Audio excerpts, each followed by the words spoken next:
Missouri courts going back and forth right now on new congressional maps for the state. The new map redraws the state's congressional districts in an effort to switch one seat from Democrat to Republican control. WGEM Missouri Capitol Bureau reporter Hannah Falcon sat down with Missouri's Attorney General.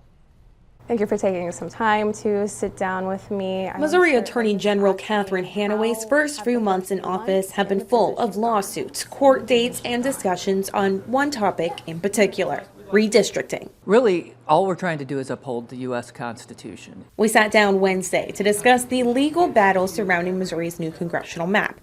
Recently signed by Governor Mike Kehoe, the map he nicknames the Missouri First map is likely to give one more seat in the U.S. House to a Republican. Several lawsuits have already been filed against the map. One argues the map is not compact, meaning it splits up too many like-minded voters. And another that argues it's not legal to redraw the map in the middle of a decade. On the compactness argument, I think that's just a total home run for us because there are many fewer counties that are divided under this new map than were under the old map.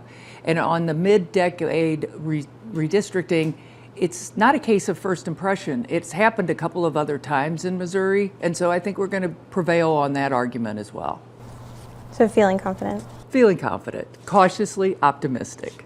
But she's not just defending the map. Hanaway is attacking the groups coming after it. A petition is circulating to recall the map by putting it up to a statewide vote. But Hanaway filed a federal lawsuit against this group. Here in Missouri, it's been the people's representatives who would draw the maps. And so what our lawsuit says is you can't now go and make it a referendum of the voters when it's the people's representatives who constitutionally are supposed to draw those districts. Hanaway's federal lawsuit says she's defending the Missouri General Assembly, something Democrats take issue with. Missouri Senate's top Democrat, Doug Beck, shared this letter with me today. He sent it to Hanaway today, demanding she dismiss the lawsuit, saying she doesn't have his party's consent to represent them in this way. Reporting in Jefferson City, I'm Hannah Falcon.